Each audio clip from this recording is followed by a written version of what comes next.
dia tak pandai, selesa sungguh dia dalam tu. Tapi itulah dia pun nak dapat macam tu hasbiyallahu ni'mal wakil, ni'mal maula wa ni'man nasir. Aku cukup, hasbiyallahu ni'mas Tuhan yang sebaik-baik tempat aku bergantung. Dapatlah lagu tu. Kita ni duduk rumah besar pun hati tak seronok. Tak. Yang ni duduk api kita sebenarnya seronok. Beza. Pasal kita tak bergantung dengan Allah. Bila tak bergantung dengan Allah, duduklah istana berbunuh diri. Itu kan? Jadi bukan soal makhluk, tapi soal hubungan kita dengan Allah. Macam mana nak lapang hati, nak seronok, nak damai, nak waras, nak tenang, dengan Allah tu kena jaga. Di samping jaga perintahan dia. Mana hubungan kita dengan makhluk. Dosa jangan buatlah. Dosa jangan buat. Maksiat kemudian jangan tasannu' fil ibadah. Maksudnya jangan kita buat ibadah tapi berhajat dengan makhluk. Jangan tamak dengan makhluk. Tasannu' fil ibadah ni kita berzikir, kita semayang, tapi kita nak kepada makhluk. Apa dia? Kita tengok kita ni tadi kita semayang, kita puasa tu, itulah bukti kita dah berubah. Puas hati. Dulu aku jahat, sekarang aku jadi baik. Puas hati kerana aku jadi baik, bukan kerana aku hamba Allah. Ada setengah macam tu kan. Dulu tak kenal tangga masjid, dah melewak sana, melewak sini, melewak tahu tak? Bahasa Penang. Merayau sana, merayau sini kan. Hari ni tangga masjid lah dia pergi. Sebab tu dia rasa puas tu kerana dia dah berubah, kerana dia jadi baik, bukan kerana dia hamba Allah.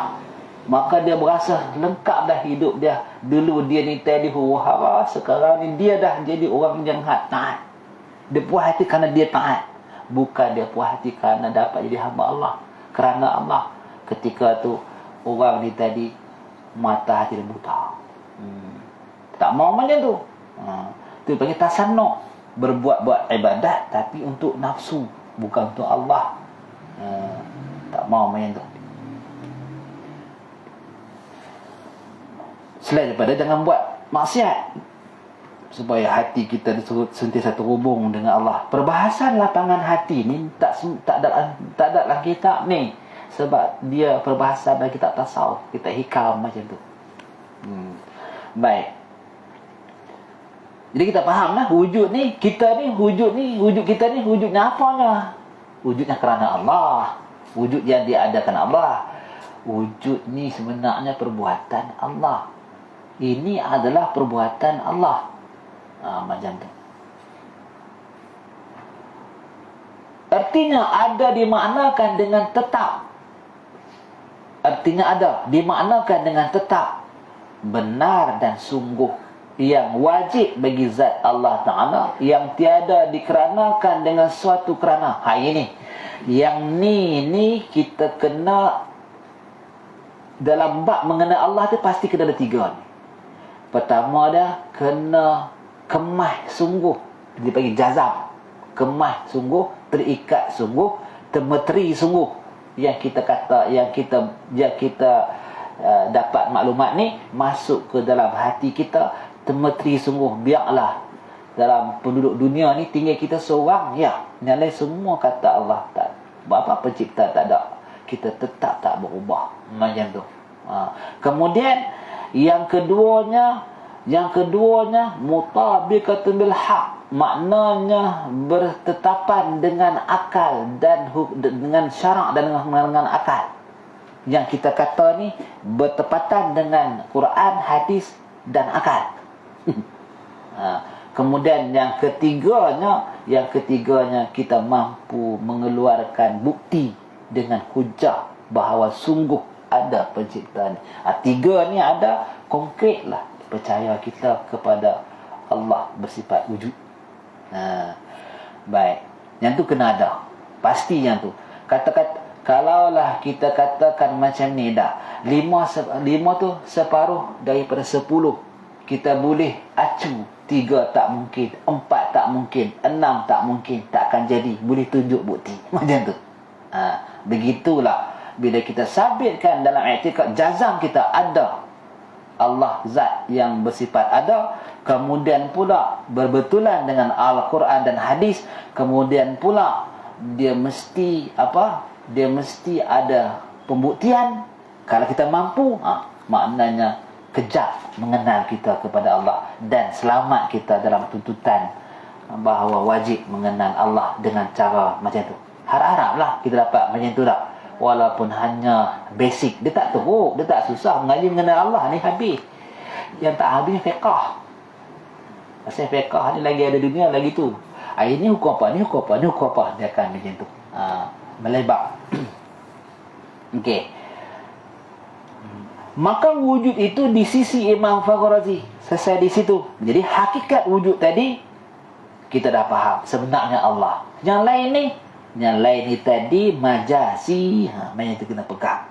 Sebab tu ketika kita berzikir la ilaha illallah, kita buka kitab Sairus Salikin dan telah difatwakan oleh atas ijtihad oleh Imam Imam Al-Ghazali, la mawjuda illallah. Berasa macam tu. La ilaha illallah tu kena berasa apa? La mawjuda illallah. La mawjuda illallah. Macam tu. Jangan berasa lenggok kepala kita tu, tak mau.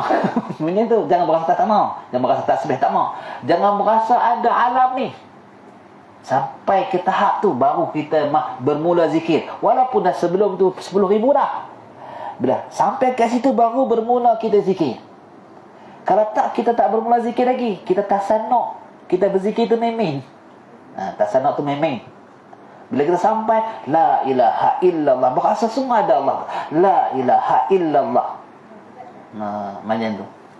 Baru sebenar-benar az-zikru huwa itla'un mazkur, terpancak yang dizikirkan, iaitu Allah itu sifat ada.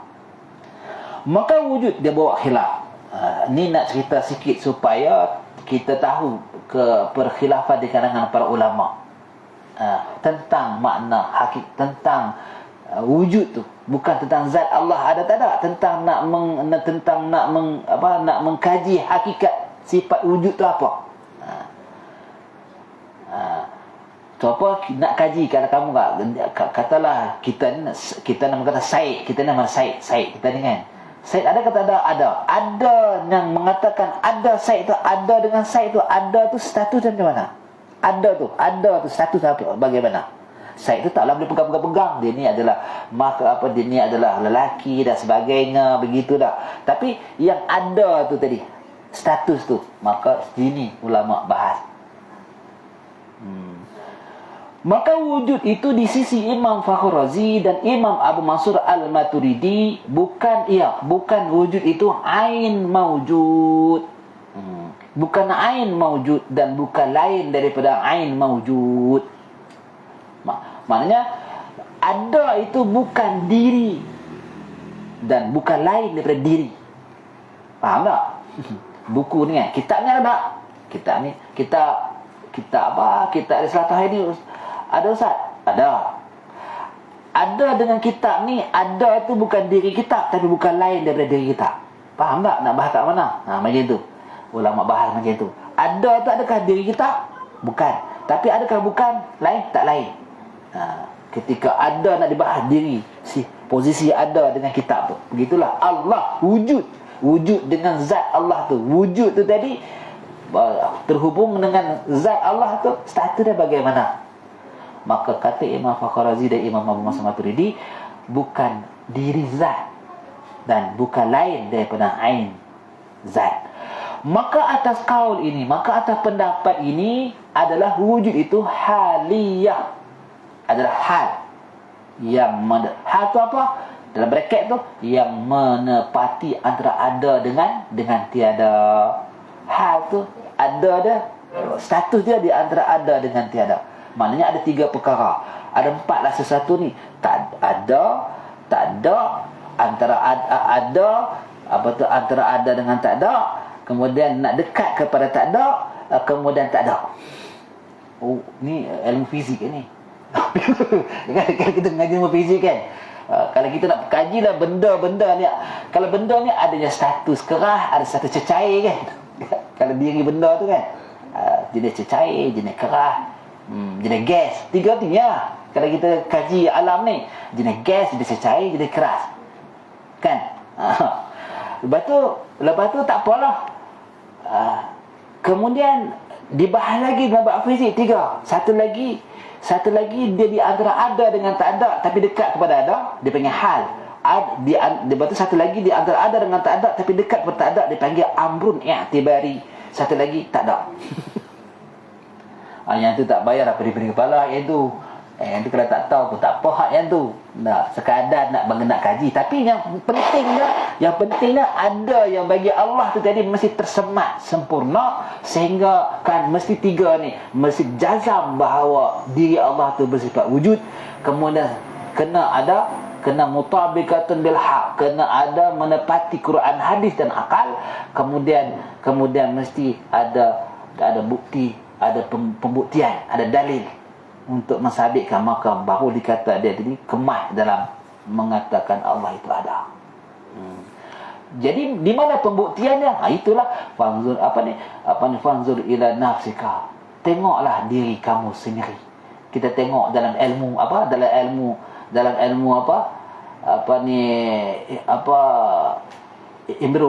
embro kan, ilmu kejadian manusia tu kan, daripada nutfah kepada alaqah kepada mudghah dan disempurnakan apa semua. Yang tu tak jadi tak pasal-pasal ke atau jadi ada pasal ada sebab. Mesti ada pasal sebab. Maka penyebab dan penentu dari satu tahap ke satu tahap, dari satu fasa ke satu fasa dengan ukuran yang tepat, kejadian yang sempurna, maka daripada yang maha yang sangat sempurna. Maka wujud Allah tu wujud yang maha sempurna. Jangan samakan wujud kita dengan Allah pada pandang, pada rasa kita. Jangan samakan. Bila sebut Allahu Akbar waktu semayang tu, jangan ada dah sekalipun diri kita dalam tu Allahu Akbar. Kenapa orang suruh Allahu Akbar, Allahu Akbar kan? Kita tengok Palestin dengan dengan Israel dia tembak pom Allahu Akbar, Allahu Akbar. Sebab ada sanad dia tu. Dengan mengatakan Allahu Akbar tu tadi, perbuatan kita tu lebih diberi bantuan dan kemenangan. Akan dapat bantuan dan kemenangan. Sebab tu kena takbir. Kenapa? Karena biya wujida ma wujida wa biya yujadu ma yujadu. Apa yang telah terjadi, terjadi dengan kerana aku. Apa yang akan terjadi dengan kerana aku. Tak ada dengan kerana lain. Bila Allah kehendaki jadi, bila Allah tak kehendaki tak jadi. Serah kepada Allah macam tu. Tetapi pada pendapatan Imam Abu Hasan Asy'ari, wujud itu ainul mawjud, yakni wujud itulah zat mawjud, kerana tidak disebutkan wujud melainkan kepada zat. Bagi Imam Asy'ari, namun telah disarahkan, telah diterjemahkan oleh ulama yang mendukung pandangan Imam Abu Hasan Asy'ari dengan beberapa takwilan. Maka pendapat Imam Abu Hasan Asy'ari ini adalah amrun i'tibari, maknanya hanya faham pada akal saja. Tak ada nak boleh tunjuk macam tu. Dia bukan yang jenis ada dekat, jenis yang dekat ada, tapi dia jenis yang dekat tak ada. Dia panggil amrun i'tibari, pada faham saja. Macam tu. Ada tu pada faham saja. Sebenarnya diri zat tu lah macam tu. Diri ada tu sebenarnya tak ada. Zat tu lah yang ada. Macam tu. Baik. Yang tu tak perlu nak kita pening-pening kepala. Yang tu dalam mengaji bab fizik ada cerita kat situ. Alasan Imam Ahmad Asy'ari kenapa ada itu diri zat, kerana tidak disebut ada melainkan kepada zat. Tidak disebut ada melainkan kepada zat. Tak tergapai kita nak melihat hakikat zat kecuali dengan ada saja. Macam tu. Tak tergapai. Kenapa ada Allah ni tak tergapai? Kita tengok gunung kan, gunung. Ada belakang gunung, ada depan gunung, ada kanan gunung, ada kiri gunung. Allah ni maha suci daripada kiri, kanan, depan dan belakang. Nak tengok lagu mana dengan retina kita ni, benda yang tak ada depan, belakang, kiri, kanan. Tak ada pula di kanan kita, tak ada di kiri kita, tak ada depan kita. Bukan jenis ada di depan kita tu Tuhan tu. Kerana Tuhan maha suci, adanya dengan ruang dan tempat. Sebab kalau tak sempurna ada Allah tu, jadi lebih kurang macam kita juga. Tak mungkin macam tu. Sebab tu kita tak boleh tengok Allah. Namun disebut juga dengan sifat ada ni kerana dia bangsa yang akan kita bertemu satu masa nanti. Masa dia wujuhun yawma idzin nadhirah ila rabbiha nazirah. Pada dalam syurga nanti Allah akan singkap penglihatan tu, kita akan nampak yang maha sempurna tu, Allah tu. Macam mana? Wallahu a'lam. Tapi sekira-kiranya segala nikmat di syurga nanti semuanya akan tak bermakna selepas melihat Allah. Punya nikmatnya syurga tu kan, tempat yang tak ada keluh kesah, tempat yang tak ada tak seronok, tempat yang tak ada tak wangi, tempat yang tak ada cacat, sakit, semua okey, lengkap. Tapi bila memandang Allah, suram seluruh nikmat syurga tu. Wallahu a'lam macam mana hebatnya. Barang yang diingat tentang percaya kepada wujud Tuhan. Tuhan itu ada. Bukan sahaja di sisi agama Islam, bahkan semua agama dalam dunia ini mengatakan Tuhan itu ada. Bagaimana firman Tuhan, wala in sa'altahum man khalaqas samawati wal ard la yaqulanna Allah. Surah Luqman ayat 25. Artinya, dan jika kamu tanya orang kafir, itu siapa yang menjadikan langit dan bumi, nescaya berkata mereka itu Allah yang menjadikan. Tapi dibagai-bagaikan Tuhan tu. Ini yang masalah dia. Macam Kristian dimasukkan Tuhan dalam tubuh manusia bernama Yesus. Jadi